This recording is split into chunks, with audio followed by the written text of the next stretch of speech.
That is the thing about the move. The specific, particular, completely unremarkable thing she did that rearranged everything. It was not designed to be noticed. That was the entire quality of it, the absence of design. No calculation behind it, no awareness of being watched. Just the thing happening, because it was the natural thing, and she was a person who did natural things without first checking whether anyone was paying attention to the doing of them. I was paying attention. Not to her specifically. I want to be honest about that, because the version where I was already watching her before the move is a different story, and not the true one. I was paying attention to the room in the general way, the ambient attention of a person at a gathering who is present without being particularly focused, taking in the whole thing without landing on any specific part of it. Then she did the thing, and the attention landed. I have tried to explain this to people, and I have never fully succeeded. The problem is that the thing itself is not explainable as the cause. If you describe the thing, the specific, ordinary, completely unremarkable thing she did, it sounds insufficient. It sounds like the kind of small detail that gets noticed and then immediately unfiled. The kind that does not produce consequences. It produced consequences. The thing was this, that there was a child at this gathering, maybe 4 years old, the specific age of children who are fully mobile and fully curious and not yet equipped with the social awareness that tells you which spaces are yours to occupy and which are not. This child had been moving through the room for a while, doing what 4-year-olds do at gatherings full of adults who are only partially paying attention to them. At some point, the child fell.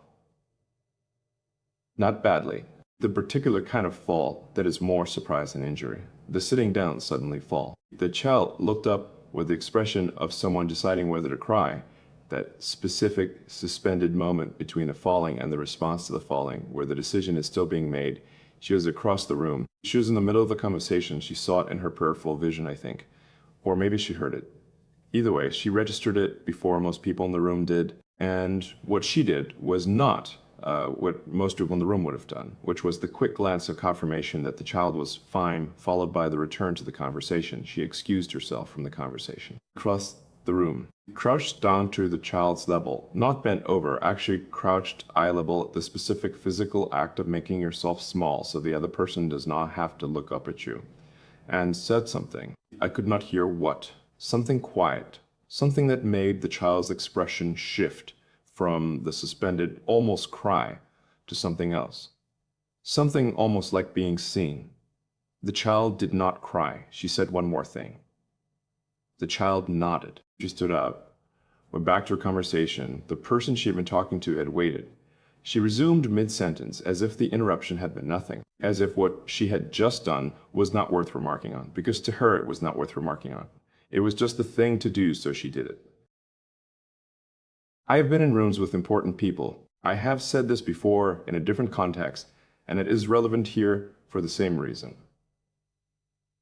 The important people have a quality that I have spent time observing. The quality of their attention, where it goes, what it prioritizes, what it passes over. The important people are very good at directing their attention toward what is useful, toward what advances something, toward the person in the room who has the most to offer the current objective. They are not good at the child, not because they are bad people, because the child does not advance anything, is not connected to any objective, will not remember the interaction, will not produce a favorable impression of the important person to an audience that matters. The child is in the cold accounting of significance and interruption. She did not do the cold accounting. She did not do any accounting. She just crossed the room. The attention I gave her after that was not romantic in the first instance. I want to be precise about this because the imprecise version turns it into something simpler than it was. It was not she was kind to the child, therefore I found her attractive. It was something more specific. It was recognition. The specific, slightly stunned recognition of someone who has been in enough rooms with enough people to have developed a reliable sense of what is performed and what is not. Who can feel the difference between the kindness that knows it is being watched and the kindness that has no awareness of an audience whatsoever. Who understands from observation that what people do when they think nobody is looking is the most accurate version of who they actually are. She thought nobody was looking. I was looking. And what I saw was not a performance. I did not go and talk to her immediately. This is the part of the story that is most mine. The part about what I did with the attention once it had landed. I watched.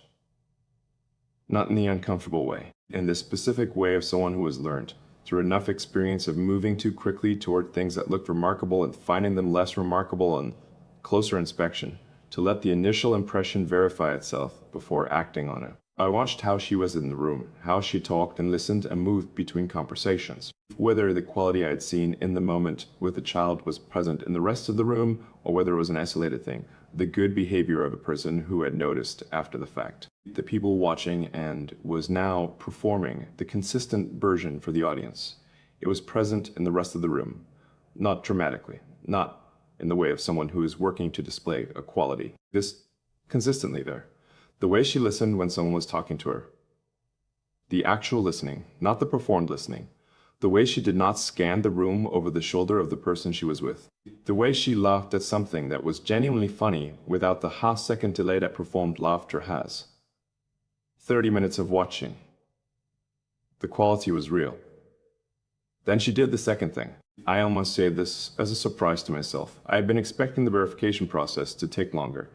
Had been expecting to find the place where the initial impression softened into something more ordinary. The place where the consistency broke and revealed the performance underneath. The second thing found me before I found the inconsistency. She was standing near a man who was talking at significant length about something.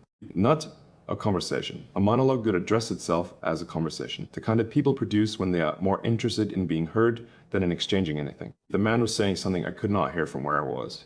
He was saying it at the volume and pace of someone who is used to having the floor and expects it to remain his. Everyone near him had the specific posture of people waiting for the pause. She was not waiting for the pause. She was asking questions, not to be polite. Not the performed engagement of someone who has decided to manage the situation gracefully. She was actually curious about something he had said. I could tell by the quality of the question. It was specific. It was pointed at something inside what he had said rather than at the general topic. It required him to go somewhere he had not planned to go. He went there, and the conversation became something different from the monologue it had been. She did not take it over, did not redirect it toward herself. Just asked the question that opened the thing, and then let the opening produce what it produced. The man became more interesting than he had been. She did that with one question. I went over, not with a plan, with a specific, unarchitected decision of someone who has finished the verification process and has concluded that the initial impression was accurate and that remaining across the room would be a choice to miss something worth not missing. I did not have an opening line. This is the honest version. I am not a person who prepares the opening line. I either have something true to say or I do not. And if I do not, I prefer the silence to the performance of having something to say. I had something true to say. I said that question you just asked. I was watching from across the room. That was the better version of that conversation. She looked at me. Not was the coy awareness of someone receiving a compliment and managing its effect. With the direct look of someone assessing whether what they had been told is true or a line, she decided it was true. She said he knew something interesting. He just needed someone to ask for it. I said most people do not ask for it. She said most people are waiting for their turn to talk. We talked for a long time after that. Not the careful talk of early conversation. The other kind. The kind that happens when two people discover within a few exchanges that the register they are both comfortable in is the same register.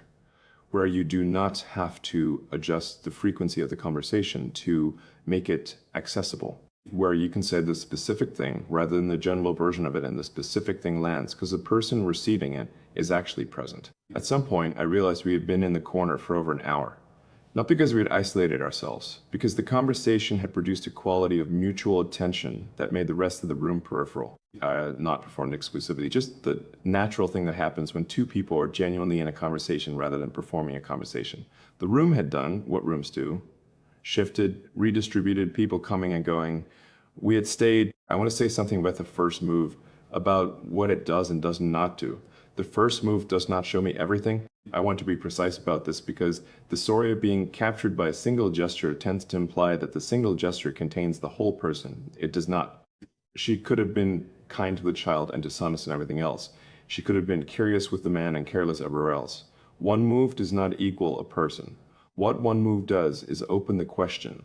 It says, there is something here worth the closer attention, worth the verification, worth the moving across the room to find out whether the initial impression holds under closer examination. It earned my attention, not my conclusions, my attention, which is, I have come to understand, the prior thing, the thing that has to happen before any of the rest can happen.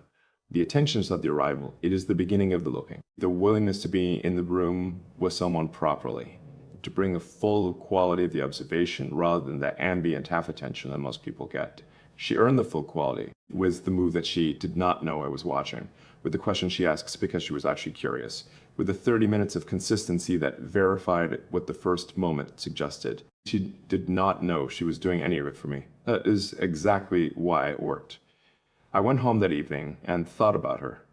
Not anxiously, not in the organizing way of someone who is already constructing the next move. Just thought about her. The specific quality of her. The undesigned nature of the things she had done. The way the attention she gave to the child and the man and to me in the conversation was all the same attention, not turned on and off depending on the recipient's value. Just her actual attention distributed the same way to every recipient, because it was not a resource she was managing, but a quality she actually had. I have met people who impress. I have met fewer people whose impression holds under the observation of what they're like when they think no one is watching. She was the same person. The watched version and the unwatched version were identical. That is rarer than any other thing I can think of. That is what held the attention, not the move. The person the move revealed.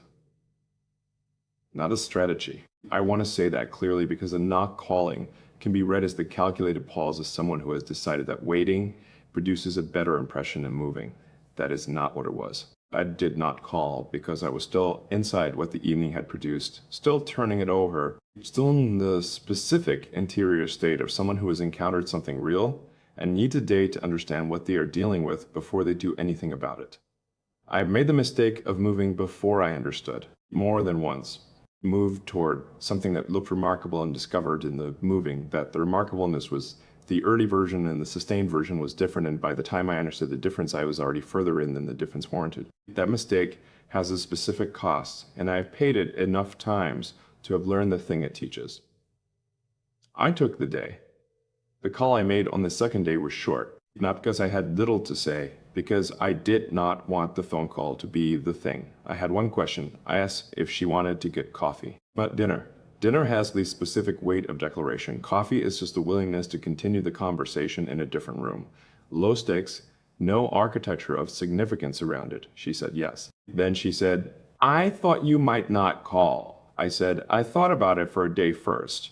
She laughed, not the polite laugh, the one from the stomach. Then she said, that's either very honest or very unusual. I said, probably both. She said, good. The coffee was at a place she chose. I noticed that. She did not ask me where I wanted to go and defer to my answer. She said a place and a time with the specific ease of someone who knows what they like and sees no reason to perform the not knowing of it. The ease was not aggressive, just settled. The settled quality of a person who has already done the work of knowing their own preferences and does not need the early conversation to be organized around the discovery of those preferences. I arrived before her, 3 minutes. She arrived exactly when she said she would.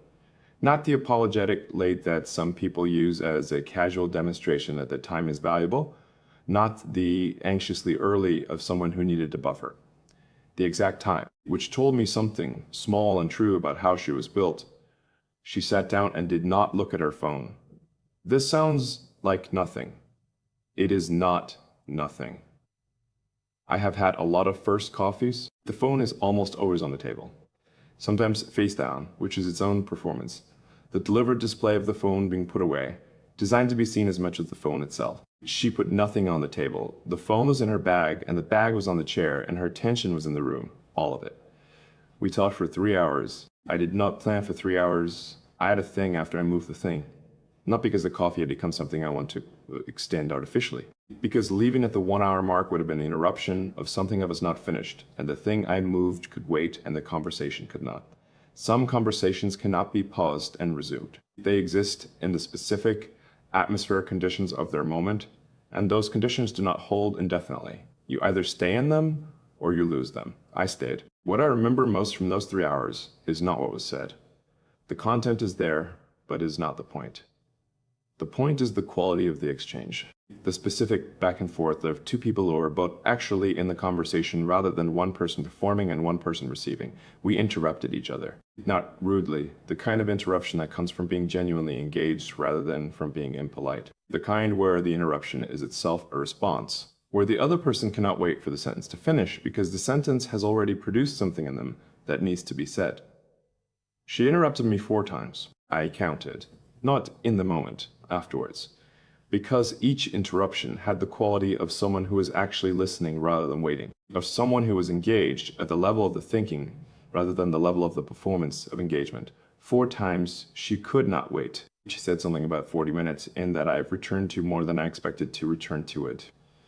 We'd been talking about work, the genuine version, not the version people produce when they want to sound impressive, the version that contains the actual texture of what the work is like from the inside. She had said something about what she was trying to build, and I had asked the question, and she had answered, and the answer had led somewhere neither of us planned. She said, I think most people are afraid to want the specific thing. It's easier to want the general version. The general version can't disappoint you the same way. I asked what she meant. She said, if you want success, you can find it in a lot of places. But if you want this specific thing to work, this particular version of it, then the only thing that counts is this particular version. And most people don't want to be that exposed. I said, you want the specific. She said, I've always wanted the specific thing. It's exhausting, and it's the only way I know how to want anything. That sentence arrived and settled somewhere specific in me. Not because it was the thing I had been waiting to hear, because it was the true version of something I recognized from the inside.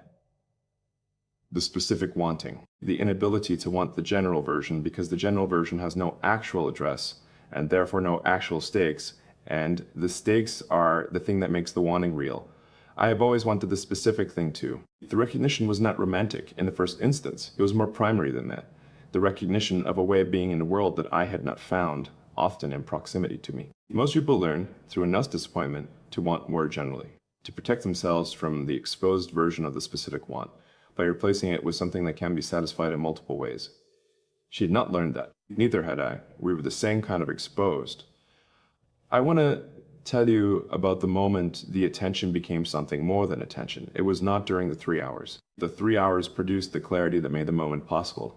But the moment was later. Outside, when we finally acknowledged that neither of us was going to extend it further because extending it further would have been the performance of reluctance to end something rather than the genuine reluctance itself. We were standing outside, the specific quality of a city in the early evening, the coffee having become the afternoon, having become the hour where the light changes. She said something about the week ahead, something practical, the re-entry into the ordinary from the suspended quality of the 3 hours. And I looked at her in the middle of the practical sentence and felt the thing. Not the chess thing, exactly. Something earlier than that. Something that is the precursor to the chess thing. The specific moment of, I want to know this person across time. Not in the general want to know someone way. The specific addressed version, this person, across whatever time is available. The specific wanting, she did not know I was having it. She was still talking about the week. I listened to the week. Then I said, I'd like to do this again. She stopped. The brief, genuine stop of someone receiving something that arrived without warning. Then she said, yes, I like that too. The not performing it. The direct answer without the management of the direct answer. Just, yes, I'd like that too. There were 6 more coffees before it became something with a different name. I do not say that as a virtue. Some situations warrant faster movement. This one warranted the pace it took. She was not someone who moved toward things before she understood what she was moving toward. Neither was I. The 6 coffees were not the cautious avoidance of something we both already knew. They were the genuine building of something that neither of us wanted to rush past the building phase of. The building phase is underrated. It is the phase where you find out whether what you have is a structure or a feeling. Feelings are real and they are not structures. Structures are built from the repeated daily ordinary material of 2 people in each other's actual company. Not the elevated company of the early months where everything is slightly heightened, but the company that persists when the heightening has settled. The company that is still the thing you want when it is no longer new. Across the 6 coffees, and then the dinners, and then the ordinary evenings that followed, the structure revealed itself. It was real. I want to say something about what she did to the quality of my attention. Not toward her, toward everything. Being in sustained proximity to someone who is actually present, who is not splitting their attention across the performance of presence and the monitoring of impression, does something to your own quality of attention. It recalibrates you. Like spending time with someone who reads carefully and finding that you have started reading more carefully yourself, not through instruction, through the specific contagion of a quality modeled consistently enough that it becomes the ambient standard. She set a standard for presence that I found myself meeting, not because she required it, because the half-present version of me in her company was visibly insufficient. Not to her, she was not performing expectations. To me, I could feel the gap between what she was bringing and what I was bringing on the days when I was bringing less than the full version. The gap was uncomfortable, not because she created discomfort, but because the quality of what she offered made the deficit and what I offered impossible to ignore. She made me more present in my own life. That is the specific and remarkable thing, not through demand. Through example, there is something I have never said to her that I have been carrying since the first night. The move she made across the room, the crossing to the child who had fallen. She does not know I saw it. We have talked about many things and I have told her many true things, but I have not told her that the whole evening began with that. That the attention that led to the coffee, that led to the 6 coffees, that led to everything after, was set in motion by the thing she did when she thought no one was watching.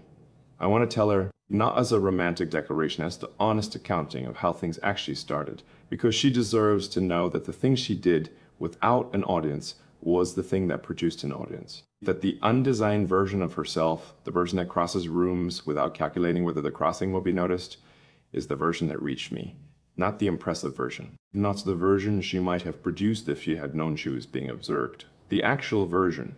I want to say the first move was not forming, and that is exactly why it worked. You are not trying to get my attention, you are just being who you are. And who you are, moving through a room without performing the moving, is the most attention-holding thing I have encountered.